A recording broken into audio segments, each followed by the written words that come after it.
Hey, all you gamblers, sports addicts, and overall degenerates. You're listening to the Angry Degenerate Podcast, your one-stop shop for sports hot takes and primo gambling picks. And now, the voice behind the laugh heard round the world, the Angry Degenerate.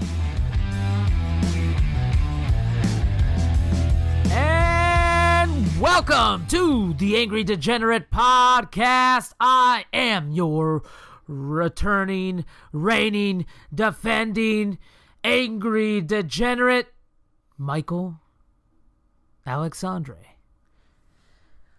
I call this episode, I'm Back Bitches Part 2. Because I'm Back Bitches was an episode 2 weeks ago. I thought my regular podcast schedule was going to continue. But life comes at you fast, my friends. And last week I was feeling a little bit under the weather. And work has just been a bitch recently. So that's my excuse for not making a podcast last week. Work pays the bills. This podcast does not. Although I do hope one day it can be a passive income way to make money. We shall see. I've been talking to a couple people. Perhaps might have some sponsors on the show. So be a friend, tell a friend. And tell a friend about my podcast, the Angry Degenerate Podcast. Today, I will reintroduce two of my segments, the Dumbass of the Week and my Picks of the Week. But this will be primarily a football show. I'm going to go through the weekend's matchups, the teams, and kind of touch on some news stories. And but what I will start off with is real quickly, it is the MLB hot stove offseason. The MLB offseason has kicked off. There hasn't been too much noise being made thus far.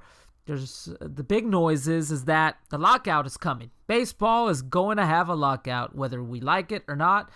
Now, will it bleed into the actual season? I do not know, but apparently a lockout is coming. So you're starting to have a little bit of action in the hot stove. You know, teams don't know what's going to happen during the lockout, after the lockout. But the team that I'm going to primarily focus on is the team that I know the most about. The San Francisco Giants, coming off of 107 wins and a loss in the divisional against the Dodgers in a highly contested series. They've been active in free agency thus far, mostly just re-signing their people. They have gone ahead and re-signed Anthony DeSclafani to a 3-year, $30+ million deal. They've also gone ahead and re-signed Alex Wood to a 2-year deal. Alex Wood had a fantastic start against the Dodgers in the divisional. Former Dodger as well, former Brave as well, held them to no runs, I believe. It was one of those signings last offseason, a 1-year trial type thing, and he made the most of it, and he got a reward this offseason. The Giants brought him back. I'm a little less excited about Anthony DeSclafani being brought back, simply because he just looked pretty bad against the Dodgers all year. And anytime that he faced a big team, a big matchup, I just didn't have confidence of him on the mound. Now, he did beat up on, teams that had bad records. He beat up on the minnows, as they say in the soccer world. And the Giants overall had a winning record in his starts. I think they were something like 21-10 in his starts. But some of his peripherals I just wasn't a fan of. I didn't like his play down the stretch.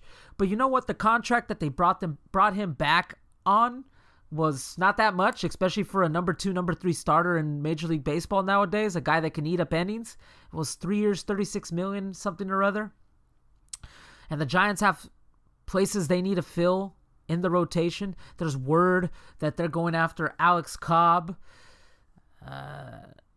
I don't know what this means for Kevin Gausman. Reports are out there that he's going to wait until the lockout is over to make a move, which to me signifies that I don't know if he will be a Giant come next year.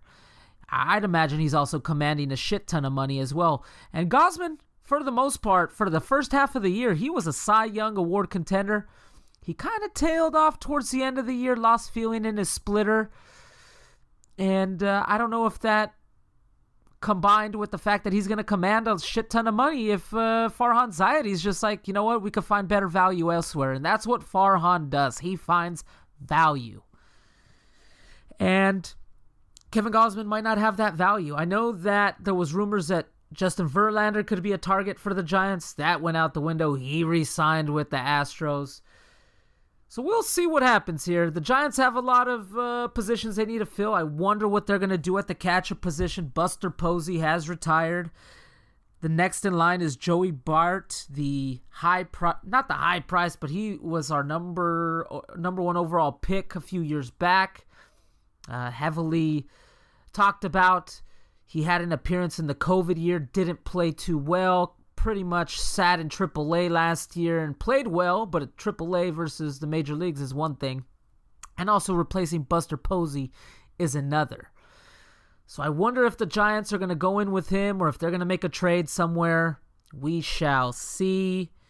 They did bring back Brandon Belt as their first baseman again. So they're bringing back some of the core. Brandon Belt's back. Crawford is back. I think I would like the Giants to see bring in a third baseman there to platoon with Longoria. Because platoons nowadays in Major League Baseball is the thing. If you do not platoon, you will die. Unless of course, your team is just filled with like Mike Trouts and those types of players, but not all teams or most teams or any teams are filled with those players. But some things on Brandon Belt that people forget. Obviously, the negative aspect of him is that he does get injured a lot, although a lot of these injuries are like freak injuries.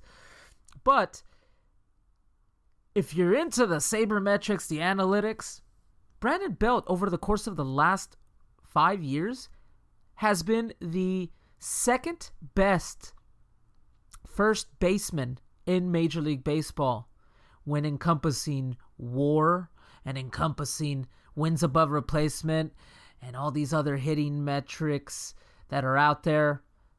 He's second behind Freddie Freeman. Think about that.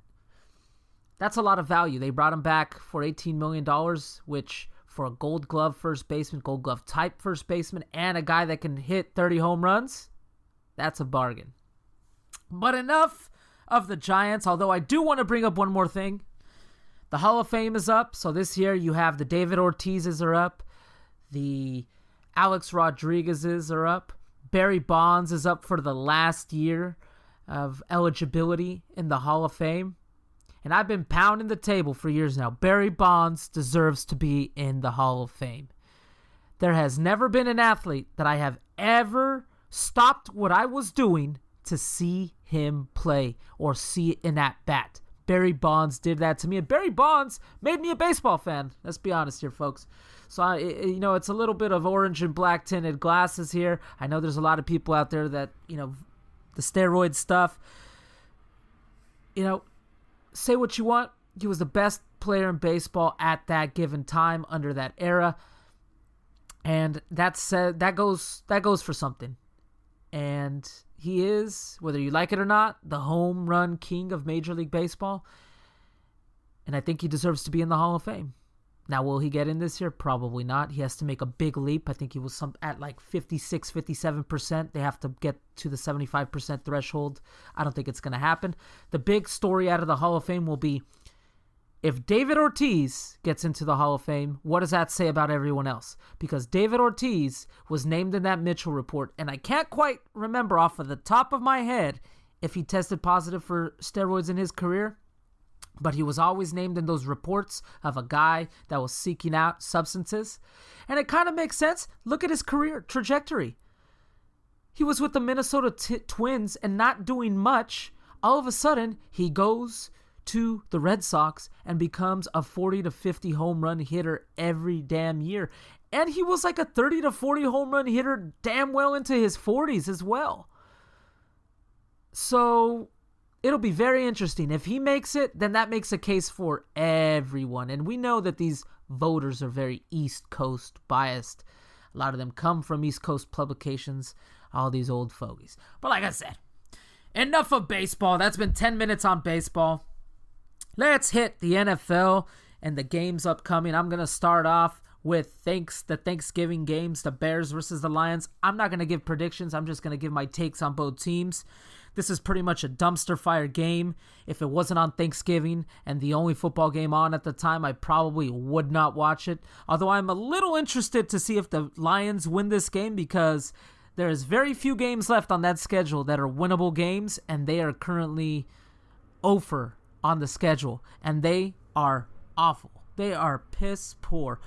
Both teams suck for the most part. The Bears are coming off a game where they lost to a backup quarterback at home at Soldier Field to Nick Hundley for the Baltimore Ravens.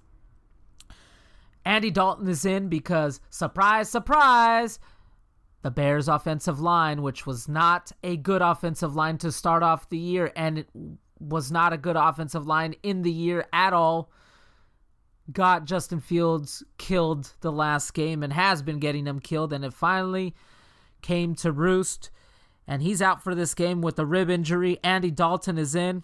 That might be a blessing in disguise, perhaps. I don't know. I don't really know what to make of this year's NFL. There's been so many surprise wins, backup quarterbacks looking like they're Dan Marino and Tom Brady out there. It's just been asinine and insane. One thing of note in this game is Anthony Lynn has been kind of demoted as Detroit Lions offensive coordinator. Their head coach, Dan Campbell, Motor City Dan Campbell, is calling plays at the moment, and the guy has never called plays in his life. He's been like an assistant coach. He's been a linebackers coach, so this is pretty interesting. I think they're just trying something new. The Lions might be the only team to be like, 16-1 with a tie. That might be interesting. Those poor fans in Detroit. But suffice to say, you'll hear a little bit about this game in my picks of the week. I am keeping an eye on this game. But this game is a dumpster fire. Andy Dalton is in. Robinson might not play. I don't even know if Goff is going to play. It's just, this is a terrible game to watch. If you can't avoid it, probably avoid it, but you're probably going to be drinking, so you might as well watch it. Another pretty, this one is actually a watchable game on Thanksgiving Day. The Raiders versus the Cowboys. Both teams coming off losses. I wish this fucking game would end in a tie for these both miserable, fucking annoying dumpster fire of fan bases. Enough for the fan bases, though. Talking about the teams, the Raiders are having their yearly dysfunctional meltdown where they look like Week 5, Week 6 Super Bowl champions, and now they come back to earth a little bit. This year, slightly different. They've had some things happen. Henry Ruggs, John Gruden, Arnett with his crazy ass. But I think this just comes back to the guys that Gruden drafted and the residual effect. I got a lot of shit from Raider fans in the beginning of the year, and you out there in the TikTok universe, and you out there in the Instagram universe, and you out there in my friends group know who you are. I called that the Raiders' offensive line was going to be piss poor, terrible, awful this season, and I've been proven right. You lost your center. You lost Gabe Jackson, and you replaced them, and then you drafted Alex Leatherwood, a guy that was projected to go in the second round. You already moved positions for him, I believe. I could be wrong on that. Some Raider fan will correct me. And the Raiders' offensive line have been terrible, especially these last couple of games. I've been seeing Derek Carr run for his fucking life. And going on to Derek Carr, I've been seeing a lot of Raider fans giving Derek Carr a bunch of shit. Look, guys, Derek Carr is not your problem. Your offensive philosophy is your problem. You're not running the ball enough is your problem. I mean, Derek Carr, on any given day, he's like a top 7 to 12. On a bad day, he could be a 15 to 20 guy. He's been looking more like a 15 to 20 guy as of late. But he certainly is not the problem. Derek Carr is the figurehead for your organization at the moment. He is the only sane person, it seems like, in your organization at the moment. So you got to give him his credit. He's going up there, talking to the media, representing the team well. You don't hear a bad thing about Derek Carr. Now, the question coming up soon is he a $40 to $50 million quarterback? And that question is going to come for the Browns as well with Baker Mayfield, and I'm going to talk about that a little bit later. Is he a $40 to $50 million quarterback? I don't know. But unless the Raiders can pull off some miraculous trade for a Deshaun Watson, or perhaps, Russell Wilson might be disgruntled, might be looking for a new place to play, perhaps there. Maybe trade Derek over there, Russell Wilson in Las Vegas. I can see that being a possibility. Maybe Mayock can make that happen. But outside of that, the draft class next year, not looking very good for quarterbacks. The quarterbacks in free agency, not looking very good. I think you are going to have to write it out with Derek Carr, and you're going to have to pay him. And like I said, he's not the issue. The rest of your team is. And I'll just leave it at that for the Raiders. In terms of the Cowboys, they're coming off of not a surprise loss. I mean, they lost away to Kansas City. They didn't have Amari Cooper. But I think this begs the question, can you trust the Cowboys to go away from Jerry's Dome and win in the playoffs away? I don't think you can say that at this moment. Because, outside of that Chargers win, who have they really beaten this year? They haven't beaten many good teams. And even if they beat the Raiders this week, it's not going to convince me. They play in a soft division. They lost to every single team that was reputable this year, although, they put up a fight against the Bucs, and they lost against the Chiefs, and then they had that miserable performance against the Broncos. But they just haven't beat anybody, and I don't know if I can trust them on the road. I don't know if I can trust this team on the road yet. And until they have that hallmark victory this year, I don't know if I can trust them. They're lucky that they play in a shitty division, because until they have that signature win, a lot of people are going to doubt them, and I'm going to continue to doubt them until they have that signature win. But moving on, Bills versus Saints is the nightcap of Thanksgiving. Saints playing at home. Bills need a W. There's a lot of flack happening right now. A lot of shit being talked about Josh Allen.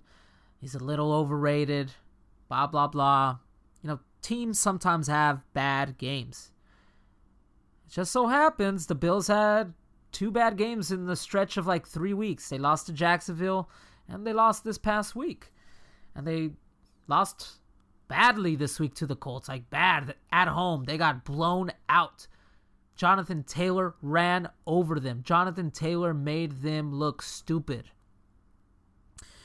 And now, coupled with that, the Patriots are going on a run, which begs the question, did they already lose their window of opportunity to be successful?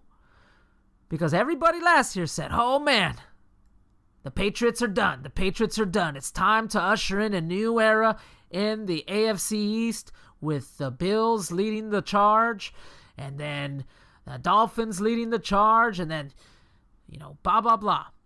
It ain't happening, folks. Bill Belichick went out this offseason and put his dick on the table and spread out his fuck you money and got some pieces in there that have improved this team. They look like the Patriots of those early Tom Brady years, relying on a quarterback that's just doing the right things, making the right throws, not making mistakes. And that's what Mac Jones is at the moment. He's not super impressive, but he isn't making mistakes. And their defense has been fantastic. And they're in first place. So the Bills need a W here away from home to kind of get the heat off of them, so to speak. And that division ain't over. I believe they still have to play the Patriots twice. And the Saints, they're coming off a pretty disappointing loss to the Eagles. A loss that you otherwise would expect them to win, but can you really win with Trevor Siemian back there? It's probably going to be tough sledding the rest of the way, despite the fact that Sean Payton's a freaking amazing head coach. I think he'll keep them competitive, but in my opinion, if the Saints lose this game, I think it's curtains on that season. And I expect them to lose that game. Do I expect them to cover the 5.5 spread? The Bills to cover the 5.5? I do not know, because playing in the Caesars Superdome is a treacherous place to play. Moving along, Steelers at Bengals. This is another divisional matchup that can have playoff implications, to be honest with you. I mean, the Bengals are 6-4 coming off that big win at Allegiant Stadium against the Raiders. They beat the tar out of the Raiders. Like, I don't even think the score was as close as the game should have been. You got the Steelers at 5-4-1. They came off a loss in LA. And the Bengals are in second. The Steelers are in third. This is one of those games where this can separate the haves and the have-nots. Which team is going to come out and play and decide their destiny? I know. There's still many weeks to go in the season, and this division is close. But I think we can possibly say that Baltimore is probably the class of this division. And the Bengals, Steelers, and the Browns are, all fighting for that second place position. The Bengals look good, man. They look good.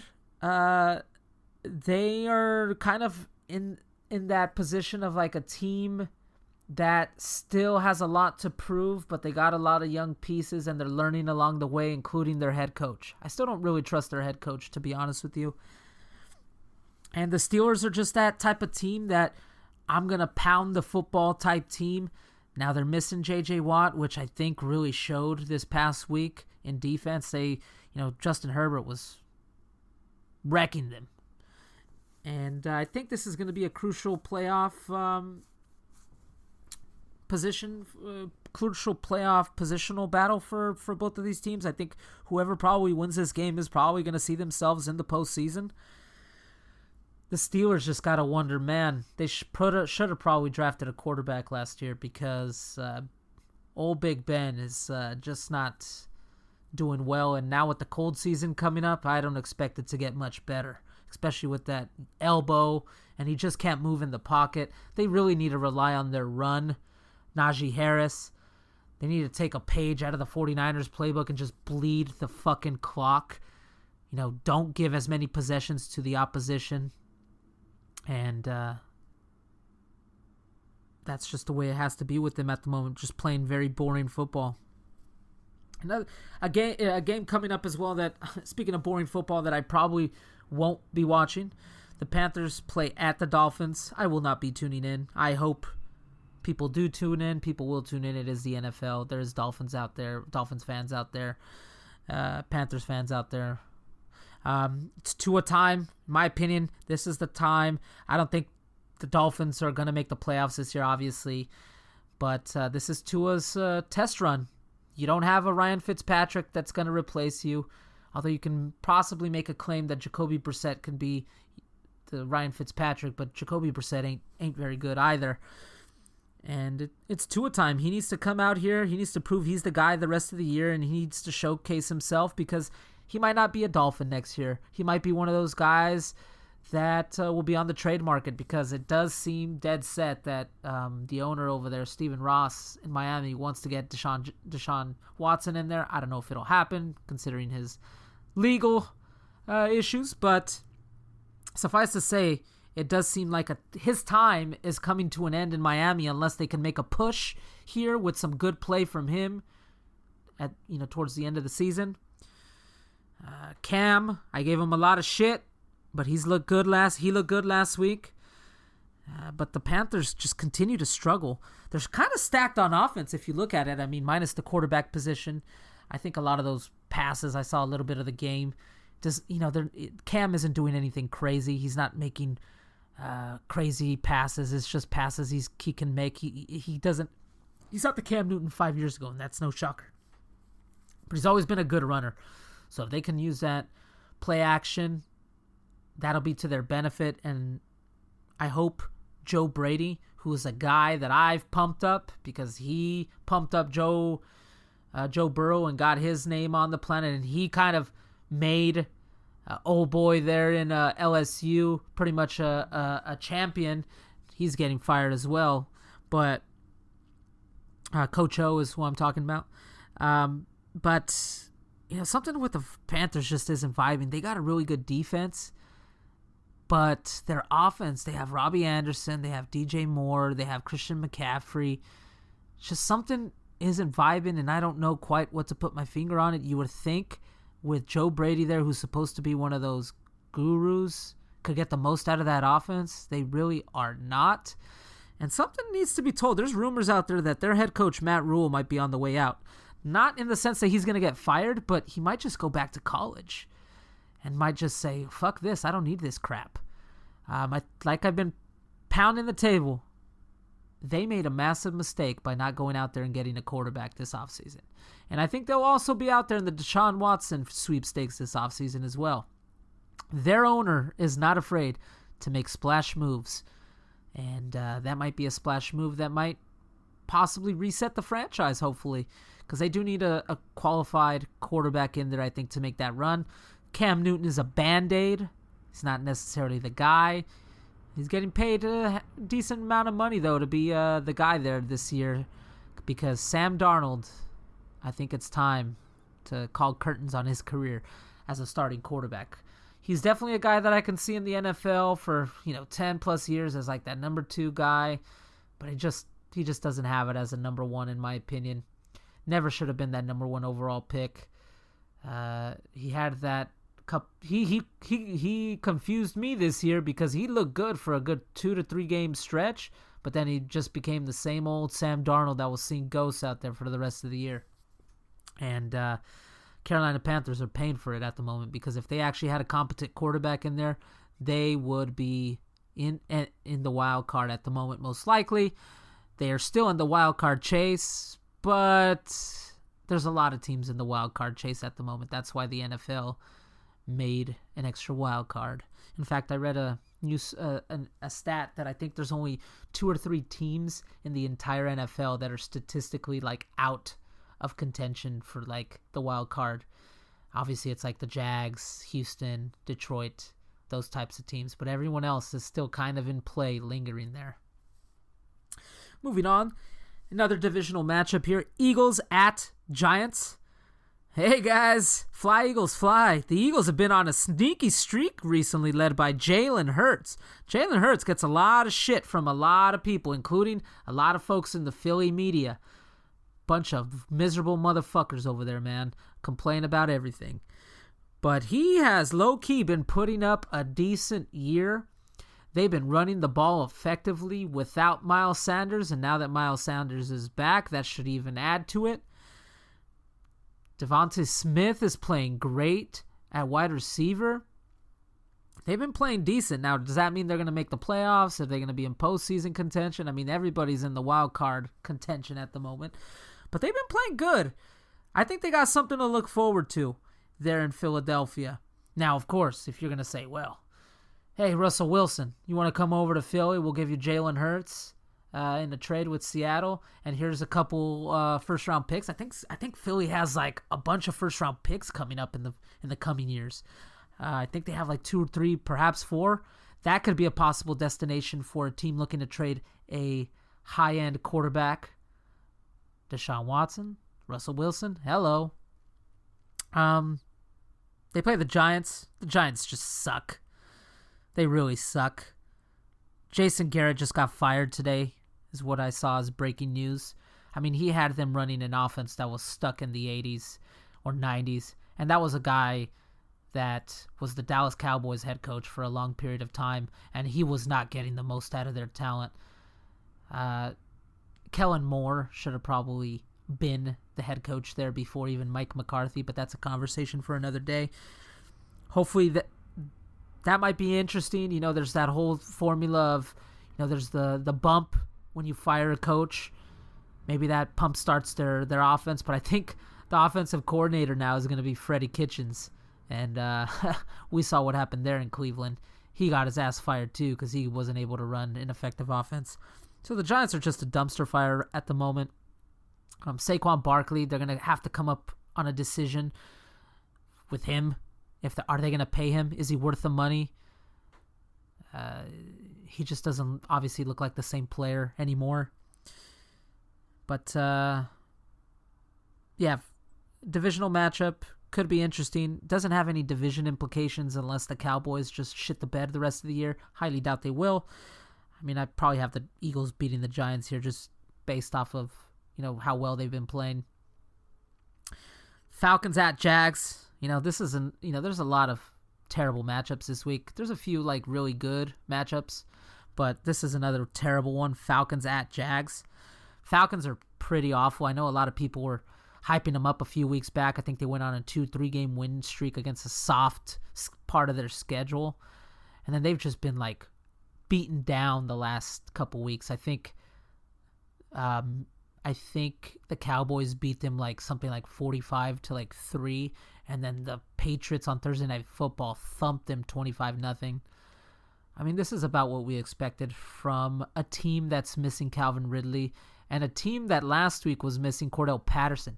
If anybody told you at the beginning of the year that Cordell Patterson was one of the top running backs in the NFL, you would have never guessed that. And that's what's happening at the moment. They missed him against the Patriots. Their offense without him. And obviously Ridley's been gone with the mental health problem the last couple weeks. Left pretty much Kyle Pitts as the only offensive weapon out there. And it just wasn't pretty. Matt Ryan looks like a shell of his former self. That's another team that it befuddled me why they did not have a strategic plan to draft a quarterback. And then now, this year, it's a terrible quarterback class, and the Falcons are probably going to be in the top 10 drafting. I don't know what they were thinking because Matt Ryan is just, when you're already not a mobile quarterback and you get older and you get older and you get older and you don't have a good offensive line behind you, and that's what happens. You're Matt Ryan. He's okay, but he's not going to win you games. And not even Arthur Smith, who's a quarterback guru, who essentially revitalized Ryan Tannehill's career. He's not even reviving Matt Ryan's career. Jags. What more can we say about the Jags? I think the whole news about Urban Meyer leaving this year, it has kind of calmed down because the Jags have gotten a few wins on their belt, and they've looked somewhat decent in some of the matchups. This past week was not one of them. The 49ers beat the brakes off of them. The game was 30-10, but it probably should have been a lot worse. Jacksonville, it's just a miserable place to play, I'd imagine. Every time you play, it's an away team's home game. The sea of red that was out there. Jacksonville just doesn't have a built-up fan base. They don't really have that many good offensive weapons out there. Trevor Lawrence is trying to do it all on himself, and he's looking like a rookie at the moment. I think he has something like 8 touchdowns and 9 interceptions through 10 games. That's less than a touchdown a game. And it's not like Urban Meyer and his coaches are helping him out by making it easier on him. I hear some rumblings that Urban Meyer is kind of really pissed off about his assistant coaching staff. So that might be a thing to look at. Like I said, there was a lot of news about Urban Meyer. Will he be the head coach next year? I think I'm trending towards him being the head coach again this next upcoming year. Although there is going to be a lot of, high-priced college opportunities out there. So you know that they're going to come calling. But, the Jags just are pretty miserable at the moment. I mean, outside of Trevor Lawrence and James Robinson, you got nothing there, guys. It's their defense, though, is something. Their defense is actually something to watch out for. They got a lot of young pieces on defense. Their front seven is actually pretty good. But, the Niners made them look pretty silly this past week. Another game, the Titans are playing at a hot Patriots team. You know how I just talked about how Arthur Smith, the head coach for the Falcons, is a quarterback whisperer because he revitalized Ryan Tannehill's career? Well, Ryan Tannehill looks like now the Ryan Tannehill back in Miami. He looks piss poor. Fucking terrible. The only reason I know this is because he's my fucking starting quarterback in one of my leagues. And he had 4 interceptions this week, 1 touchdown. And that's been kind of par for the course for him this year. He's been averaging less than about a touchdown a game. I think he has like 10 touchdowns this entire year. Although he has been running, he's been kind of somewhat of a dual threat quarterback. He has like 4 or 5 touchdowns this year running it. But in terms of throwing the ball, he's just looked awful. And I think that goes back to just perhaps not having Arthur Smith there, perhaps not having Derrick Henry there, but although he looked already bad without Derrick Henry there. But I think we're going to start seeing the loss of Derrick Henry happen shortly. I think they got away with it one week. We saw it this week. They really need that guy back. I know he had that Jones fracture injury. I don't know if that means he'll make it back in time for the playoffs. They pretty much are guaranteed a playoff position unless they really shit the bed. But their only competition is the Colts, and they beat them twice. So even if there's a tiebreaker, the tiebreaker easily goes to the Titans. But the Titans play... Well, another thing why the Titans and Ryan Tannehill have been struggling, Julio Jones has not been on the field that much. He's on IR right now. He's looking like that old man that everybody was harping on in the offseason. I know that, the 49ers were thinking about trading for him. A bunch of teams were thinking about trading for him. I'm thankful now that they did not, because it's clear that, Julio Jones's days as a top wide receiver are over. He always constantly has these hamstring injuries, which is what he has right now and is what he's on IR for. A.J. Brown can't do it all by himself, especially without Derrick Henry. But you know what? The Titans have had some impressive freaking wins this year against top opposition. Now, they've also shit the bed against lowly opposition like the Jets, like Houston this past week. Like the Houston Texans beat the crap out of them. But they're playing the Patriots. I honestly do expect the Patriots at home to win. Although this could be one of those gambling spots where a lot of people are going to be on the Patriots, and then you go the Titans, and the Titans cover the spread. The NFL's been really fluky this year with shit like that. But the whole Bill Belichick, was it Tom Brady that was the key to success in New England and not Bill Belichick? Was Bill Belichick just riding the coattails of Tom Brady? Those folks needed to shut the fuck up, man. Without Bill Belichick, there would be no Tom Brady. Bill Belichick is the GM of the Patriots. He had to sign off on signing Tom Brady. So when they had Drew Bledsoe, and Drew Bledsoe got hurt, Tom Brady came strolling in, and Bill Belichick devised a plan to have Tom Brady be the quarterback that he was in the early 2000s, which is essentially Mac Jones today. Bill Belichick is smart, man. He finds ways to make players productive. Now, one negative on Bill has been that the last 3, 4, 5 years he hasn't drafted well, and that's true. But last year he went 7-9 with a quarterback that couldn't throw the fucking ball in Cam Newton. 7-9. 7-9 is a good year for most fan bases. The Detroit Lions would kill for a 7-9 year every year. The 49ers under Kyle Shanahan, 4 out of the 5 years would kill for a 7-9 year. Like, a lot of teams would kill for a 7-9 year.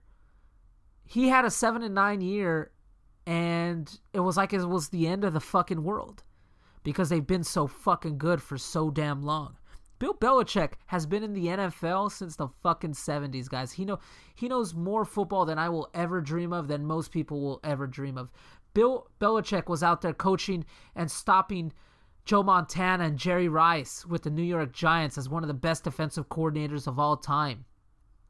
Like, to discount Bill Belichick and say that everything was Tom Brady is asinine. And it was such a stupid narrative put on by the media that is so ridiculous. But now that I'm off my soapbox, the Patriots are just doing a lot of things right.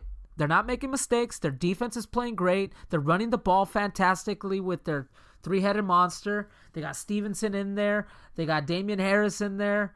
They got Brandon Bolden in there. They're just playing that smash-mouth football that the Patriots in the early to mid-2000s were doing before they became that air raid offense with Tom Brady throwing 40, 50 touchdowns to fucking Randy Moss. I just think the Patriots are...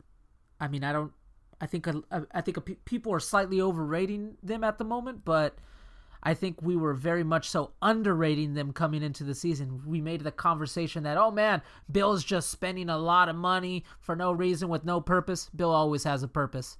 And he got pissed last year that people thought that they had forgot who he was.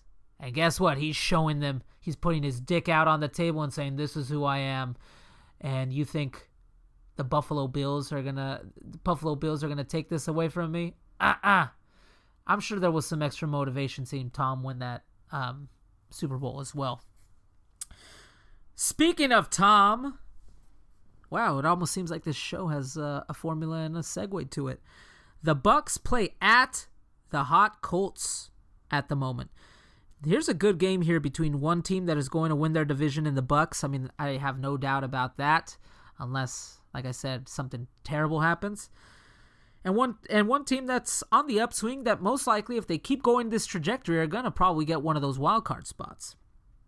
Jonathan Taylor, a second-round pick. This is why I say never draft running backs in the first round. I'm looking at you, Saquon Barkley. I'm looking at you, Ezekiel Elliott. He's a second-round pick, and he's probably the best running back in the motherfucking league at the moment. He had... 4 or 5 touchdowns this past week? I played against him in one of my fantasy leagues. He put up like 50 to 60 points. If you played that guy this week, you were done. But that's just from a fantasy perspective. From a real life perspective, he's been balling this year.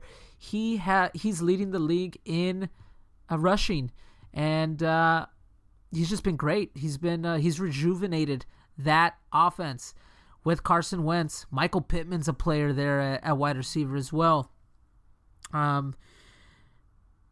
Everything, ever since that rain game in at Levi's Stadium, the Colts have been firing on all cylinders, and they're backed by a pretty good general manager who knows what the fuck he's doing, and they got a good head coach. Now, Carson Wentz is still prone to those stupid fucking mistakes that I see every once in a while, but if he just hands the ball off to Jonathan Taylor, everything will be all right, and that's what they need to do. I mean, what else is there to say about the Bucs? I think a lot of people are down on the Bucs right now because they're looking at their defense. They're saying, well, Vita Vea got hurt.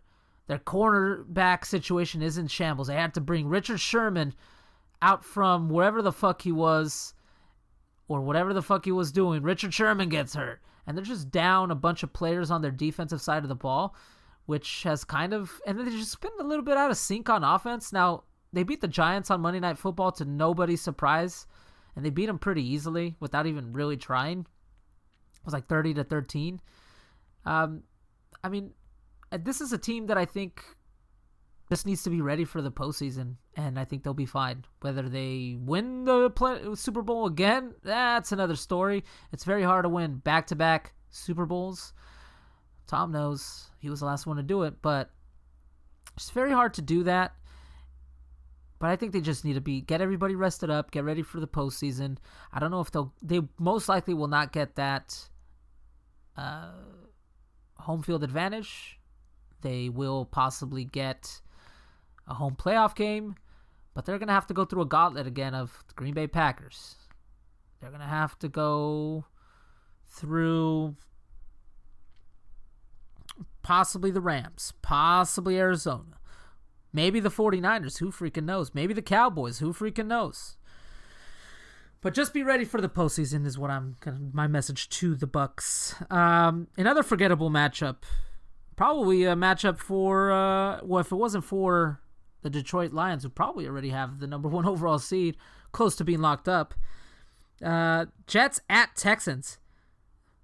What a shit game. What an unwatchable game between two shit teams that just seem directionless. The Jets just can't get out of their own way. You know how you always have those friends sometimes who, they just can't get out of their own way. They keep getting into trouble, and it's like whatever they do, they always get into trouble no matter what. Even if they're trying to not get into trouble, they still get into trouble. That's what the Jets are. They bring in a new regime, and they're still doing Jets-like things. Like, Zach Wilson clearly was not ready to be a starting quarterback in the NFL. They should have never put him out there. They should have probably got an experienced quarterback in there, like a Joe Flacco. Joe Flacco should have probably been brought on earlier in the year. Or had this Mike White character, who nobody knew who the fuck he was, lit up the first quarter against the Colts, and then got hurt, and then they started him another game, and he got injured, or played terribly, and then now the Jets are just like, well, we're just going to go back to the Joe Flacco. It's like, what? Like, that makes absolutely no sense. If you're going to lose, at least lose with the unknown. At least lose with Mike White, a guy who showed so much promise and the New York media was gushing over. Give him another chance. Give him another try. You already know what Joe Flacco is. He's not going to win you any football games. And it's just an unwatchable game. I mean, the Jets brought in John Beck, kind of like a quarterback whisperer midway through the season, which kind of tells me that they don't know what the fuck they are doing on the offensive side of the ball, to be honest with you. You don't just bring coaches in midway through the season, random coaches. Not that John Beck is random. He's kind of in the Kyle Shanahan, Sean McVay coaching tree. They kind of send them, young quarterbacks to see what they look like. It's just very odd there. And then, Robert Saleh, who I have a lot of respect for as the Niners DC, he just doesn't seem like the guy that was the DC, that fire-up guy. His defense has looked pathetic, which is supposed to be his strong suit. You had Rex Ryan call his ass out this week. Something's just off there in Jets land. I don't know what it is. Keep your eye on it. Houston, I just can't figure out what their direction is for the future. Like, they have no future at quarterback. Like, Tyrod Taylor certainly is not your future at quarterback. They don't have a future at running back. Like, it's all these, I wouldn't say washed up, but these retread running backs. I just don't know what their plan is there. Like, are they going to fire Dave Culley after 1 year? I mean, obviously that Deshaun Watson cloud is still there. They won a pretty impressive football game this past week against the Titans. They actually beat them pretty bad. I don't think the score was as close as the game. It was like 22-13. Should have been more than that. Because I think they were up like 16-0, 15-0. But yeah, the Texans, I just don't know what to make of the future prospects of that franchise. They're just talent deficient. They got nothing at wide receiver. I mean, Brandon Cooks wants out. He'll probably be out soon. It's just, they brought in that Patriots guy to bring in the Patriots way to Houston. I don't know. It's just so much dysfunction there. I don't know what to make of it. This is a forgettable game. Skip it. Chargers against the Broncos coming off a bye.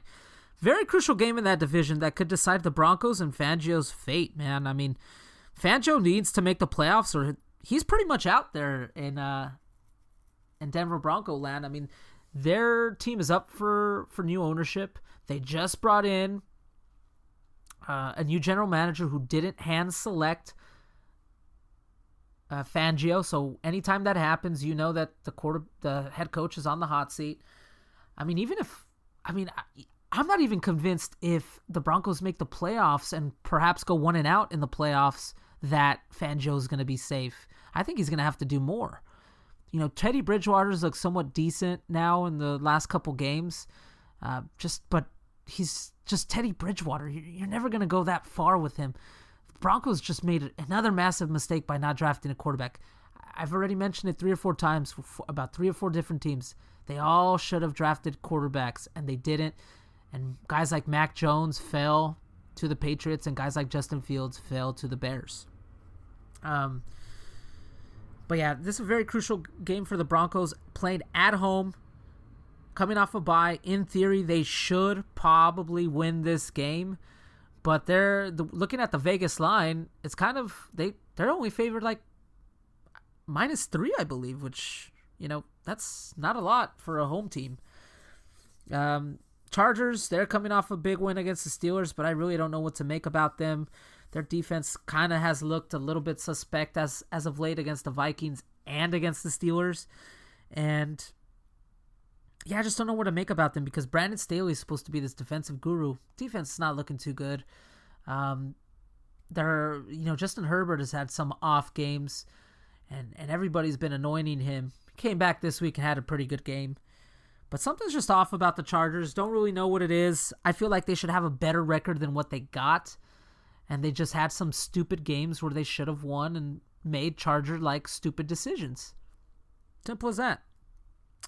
Another big game coming up here next week that has playoff implications. Vikings at 49ers. Very important game to decide playoff positioning. The 49ers are off the heels of winning 3 of their last 4 after seemingly being dead in the water. I mean, I was pounding the table 4, 5, 6 weeks ago that the 49ers needed to make a quarterback change. Jimmy Garoppolo has actually been a pretty decent quarterback these last 3 to 4 weeks. I think I saw some metric statistic that he's actually been one of the top quarterbacks. Now, he doesn't quite pass the eye test because, I mean, every time I see him throw a ball, it just seems like he's going to get his wide receiver, tight end George Kittle killed. He just constantly misses high, and then guys catch the ball, and then they get hit. But against the Rams and against the Jags, he looked like a different guy. Now, we can chalk up maybe the Rams game as, Kyle Shanahan just owning Sean McVay and the 49ers just matching up well. And maybe you can chalk up the 49ers just dominating a Jags team that it's the Jags. So this is going to be an interesting test because Kyle's boy, Kirk Cousins, is coming in to Levi's Stadium. Last time that happened, the 49ers beat them in the playoffs. I think they ran the ball like a million times, and Jimmy only had to throw 8 times. But that's when our defense was a little bit better in 2019.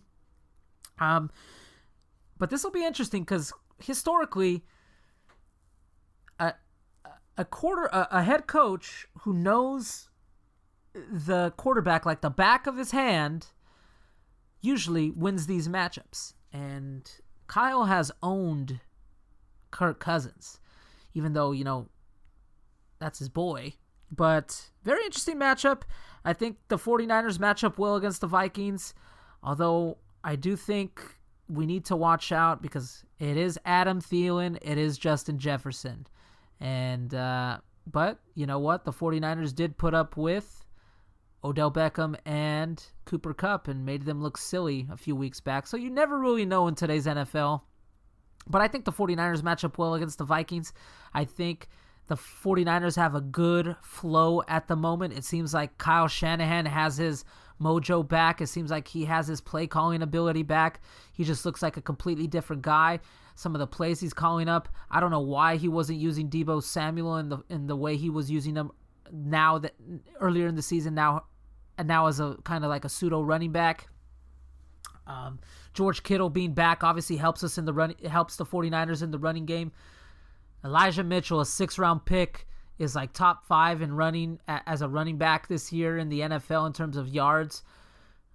Like, things are looking up for the 49ers at the moment, and this could be a very pivotal game for both teams. The Vikings coming off a pretty good win against 2 pretty good wins actually in a row. They beat San Diego and they beat their arch nemesis Green Bay. Now they got to travel here. Let's see how it goes, but I think you'll hear about this game a little bit later in my picks. Rams coming off a bye at Packers. That's probably the game of the week. I mean, let's see what both teams can do coming off an L. Rams might be a little bit overrated, but I think that was a little bit overblown.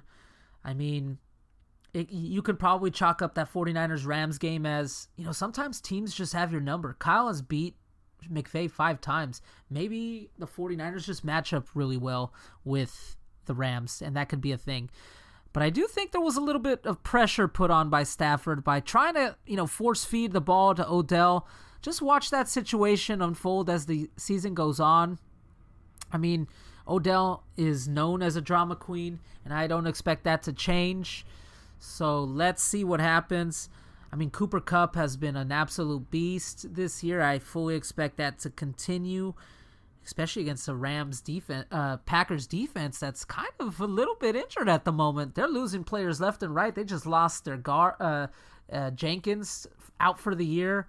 Bakhtiari, their other, all-pro offensive lineman, out for, seems like he's going to be out for the year. But yet, the Packers just keep winning. Now, I know they didn't win this past week, but they have, been steady the entire year for the most part. And, and that's what happens when you have a great quarterback like Aaron Rodgers. He makes, your bad defense look good. He makes a bad offensive lineman look good. And that's really what I got for that. But, tough game to gauge. Rams are coming off a bye, so theoretically they've had more time to plan. But Packers are playing at home. Who's the better team? I would lean towards Packers. That's probably where I would lean. Stafford has experience playing against Green Bay, but in these big games is where you kind of need to gauge whether Matthew Stafford is the right guy. You look at the Rams' record last year and your Rams' record this year: 7-3 through 10 games. They had Jared Goff. They have Matthew Stafford now. Now, of course, Matthew Stafford is better than Jared Goff, but what that goes to show you is that Matthew Stafford might need to get his shit together, so to speak. Another divisional game here, pretty important game as well. Browns at Ravens. Probably if it wasn't for the Rams at Packers, probably the game of the week here. Browns are in trouble, and I think they got a problem with Baker Mayfield. I don't think he's a $40 million quarterback. He's small. He gets injured. Even when he's healthy, he doesn't look like a top-tier quarterback. Baker Mayfield is nowhere near a top 10 quarterback, and he's up for a raise to be a $40-50 million quarterback. I know we just talked about Derek Carr earlier possibly not being a $40-50 million quarterback. I would definitely give Derek Carr $40 to $50 million over Baker Mayfield. I wonder what's going to happen there in Cleveland. I wonder if they try to maybe trade him, because that front office in Cleveland is very analytical minded. They have Paul DePodesta, who from Moneyball fame used to be a baseball general manager with the Dodgers, worked under Billy Beane in Oakland. And then their GM, Andrew Berry, came from Harvard. He's like an analytical nerd. So they might not think $40 to $50 million is value. They might think, hey, maybe I can pay $15 to $20 million for somebody else and get the same amount of production and save that $20 million and spend elsewhere. I don't know. That's what they have to figure out. I'm just talking about it. But that's something I would explore, because the Browns have talent on offense, and they have possibly the most talented player in the game, dominant player on defense, in Myles Garrett. He's an absolute beast of a man. And their offense, they just got rid of Odell, but, Kareem Hunt's injured, but once he comes back, you got Nick Chubb, one of the best running backs in the league, another second-round pick. Don't spend first-round picks on running backs. And their wide receiver situation, T. Higgins, you got Peoples-Jones there. You got Austin Hooper at tight end. They're pretty talented on offense. Baker's the problem there, and they need to address that, and they need to figure that out, because this Browns team, which is currently in last place, should not be in last place, considering the talent on that football team. Now, they play the Ravens, the team that's number 1 in the division. And the Ravens are coming off a weird win, because they were behind for the vast majority of the game. And then Bears do Bears things, and Nick Hundley led them down to the field, and they won the game with a backup fucking quarterback. Anytime you win in the league with a backup fucking quarterback, that's a win. That's why the Arizona Cardinals have been so impressive these last 3 weeks. Kyler Murray has not played, and they're 2-1 with Colt McCoy. Not only just that, DeAndre Hopkins hasn't played those 3 weeks, and they're 2-1. That goes something to say over there in Arizona. But, speaking of this game, yeah, the Ravens are 7-3. That division is just so highly contested. Like, every win in this division counts. It's 7-3 to the 6-4 Bengals, to the 5-4-1 Steelers, to the 5-5 Browns. So this game might be do or die for the Browns. It's not necessarily do or die for the Ravens, but the Ravens are playing at home, which is a notorious hard place to play, especially around this time of year. Give me the Ravens all day. And lastly, Monday Night Football, Seattle at Washington. I'm calling it here, man. If Seattle loses this game, stick a fork in them. Washington is not making the playoffs this year, but they're kind of like a frisky team that can win on any given Sunday just because of the character of that team. Ron Rivera runs that team, so you can expect that organization to have high character. Not so much the front office, but Ron Rivera himself instilling that mindset in that team. Their defense hasn't really been good this year. Taylor Heineke, is kind of just meh. He's what you expect from a guy that came from the XFL, the USFL, whatever fucking other football league. And like I said a couple months ago, he kind of reminds me of a poor man's Jeff Garcia. That's kind of what he reminds me of. He's kind of has that moxie. He's frisky. He kind of gets out of the pocket, makes plays on his own, but just doesn't have the natural talent that you need to be a quarterback in the NFL. He's not that tall either. But Washington is not the important thing that I want to focus on in this game. Seattle got beat pretty bad. I think the score looked closer than what it should have been against Arizona and Colt McCoy. Russell Wilson, since he came back from injury, has not looked the same. That team just doesn't look the same. I think it's time to visit in the offseason. Whether or not they make the playoffs or not, which I severely hope they don't, because they are in the same division as the 49ers, and the 49ers have a crucial game against them on December 5th, which I will be at in Seattle.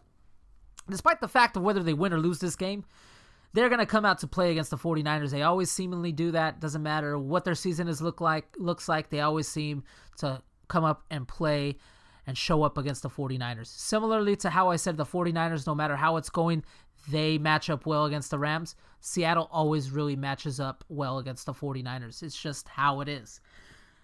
Bearing the lead, though, I think it's time to explore this offseason what to make of it.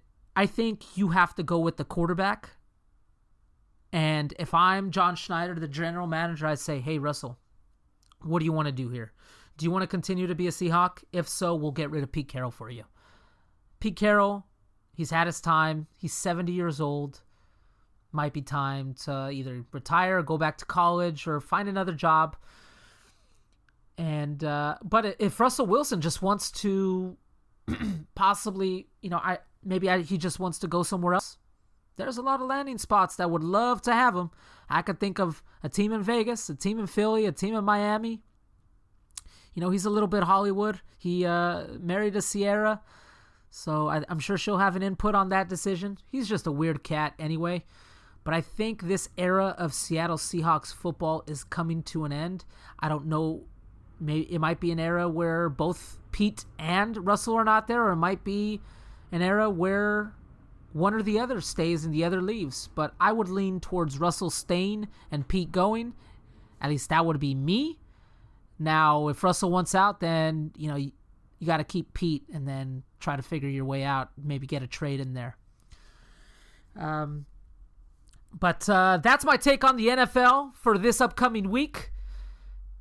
And like I said, I was going to bring back my segments. So, here's the Angry Degenerates Dumbass of the Week. The first step to recovery is admitting you're a dumbass. The Angry Degenerates Dumbass of the Week. My dumbass of the week, surprise to no one, is LeBron James. LeBron James. Unless you've been living under a stupid fucking rock, we all saw what LeBron did this week. He's barely back from his abductor injury, his abdominal injury. I don't even know what kind of injury. They claimed it was a tennis injury. Whatever the hell it was. He's older. Old people get injuries. But he came back I think it might have been his first game back from the injury, and he got into a little scuffle with a Detroit Pistons player, and it was clear from what we saw that he did it on purpose. He elbowed the guy on purpose, causing the dude to get, pretty much a bloodied face, a bloodied eye socket, whatever the hell you want to call it. Old boy was not having it, and he was wanting some from LeBron James. And of course, LeBron James, knowing that there's security guards there and knowing that, everyone's there watching, he steps the fuck back. This guy wanted the smoke. He wanted to beat the fuck out of LeBron James, and I almost wish he would have got him. Because guess what, folks? Sometimes, that old story of sometimes you're a hero and then you stay around way too long and then you become an anti-hero. You become a shell of your former self. Now, I'm not saying he's a shell of his former self in terms of gameplay, but just in terms of your way of being, your likability. LeBron James went from being one of the most liked people in the NBA. Then he got hated on a little bit for making that little drama queen decision thing when he went to Miami. Then he went back to Cleveland and was super liked again because he had that underdog story, bringing his hometown team their first championship in over 50 plus years. And then he goes to LA, and initially, people were like, LA, he's going to LA, we see that he has a Hollywood career, production company. But ever since he got to LA, he's just been opening his mouth way too fucking much. And in addition to that, you hear things coming out in the media about how he's trying to get people fired within the media. And it's just like, who the fuck are you, dude? And then now you're trying to get into fights and trying to be a little bitch. And that's another thing that's getting onto people's nerves. This man is like 6'6", 6'5", 6'7", whatever the fuck height he is. He's built like a fucking tank. And yet he flops everywhere, all over the fucking court, cries. I always say this, LeBron James is the biggest pussy in the NBA. And once again, it came to fruition in this occasion because he elbowed this guy in the face, and he knew that there was going to be no repercussions from this guy smacking him back because he knew that security was going to be on him. He knew that his teammates were going to be on top of him. He knew that his little pretty boy Hollywood face wasn't going to get hit. Well, this motherfucker wanted the smoke. He didn't get the smoke, but I'd imagine if this game happens again, he's going to get one in on LeBron. And LeBron James, from being one of the most liked athletes in professional sports to now being just a pussy-ass motherfucker, you're my dumbass of the week because you constantly are in the news for the wrong fucking reasons. Whether it's you speaking about China and then your fucking shoes are made in China. You fucking ingrate. You think we can't look that shit up on the old Googles? Like, come on, guy. I have no problem with you being in LA. I have no problem with you bringing together your expendable squad of old fogies who can't defend anymore and are on their last legs. I have no problem with that. In fact, that works better for me because I know you ain't winning a championship with these guys at the helm. But when you do bullshit like that and you look like a fool, you're always going to be my dumbass of the week for that. So LeBron James, you're my dumbass of the week. Now, my last and final segment, folks. The Angry Degenerates Picks of the motherfucking week. And now, the Angry Degenerates Picks of the Week.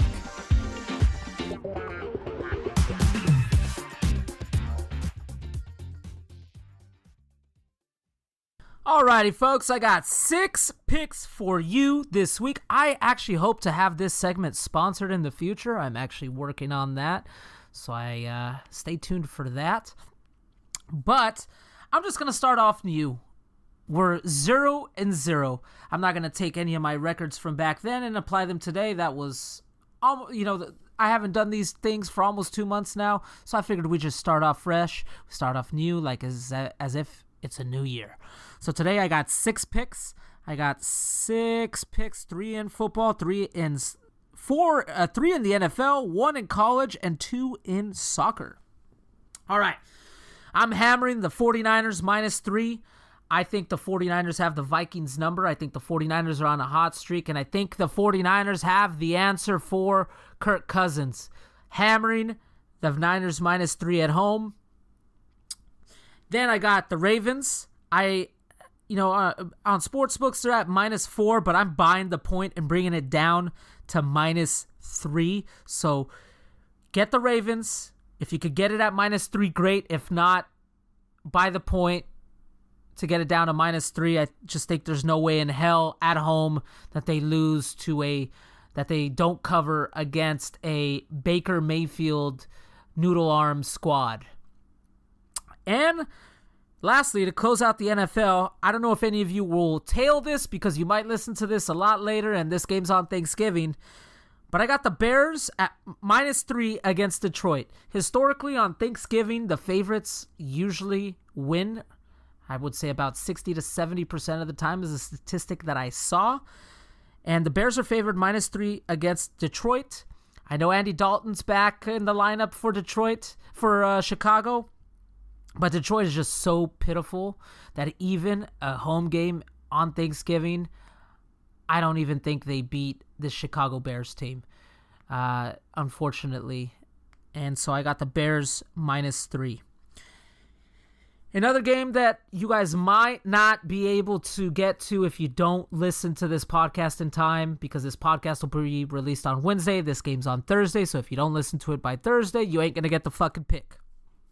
I got Fresno State -7 against San Jose State, who's playing at Spartan Stadium here in San Jose. Look, I am a Spartan alum, but looking at the Spartans this year, this is kind of a do-or-die game for them in a way, because if they win this game, they become bowl eligible. If they lose, they are not bowl eligible, and they miss out on a bowl game after being Mountain West champs last year. But Fresno State, which was once ranked this year, has had some pretty impressive victories, and I just think after watching both teams this year, I know Fresno has had some shitty games, primarily that game against, I believe it was Hawaii, and I think they had a shitty game against UNLV. I just don't, -7, I think I would have rated this like a -10, -13. In favor of Fresno State. I just think they're that much more talented, and by looking at San Jose State this year, I just really don't think that they have enough to keep up. Their offense hasn't been playing as well as it was last year, and I think Fresno State, which is a borderline top 25 team, takes care of business at Spartan Stadium, which isn't a notorious home field advantage, and especially on Thanksgiving with a lot of students away from home. Give me Fresno State and the points -7. I got 2 picks in the soccer world. I got Tottenham +100 against Burnley. Burnley is a team that's kind of lounging at the bottom half of the EPL table.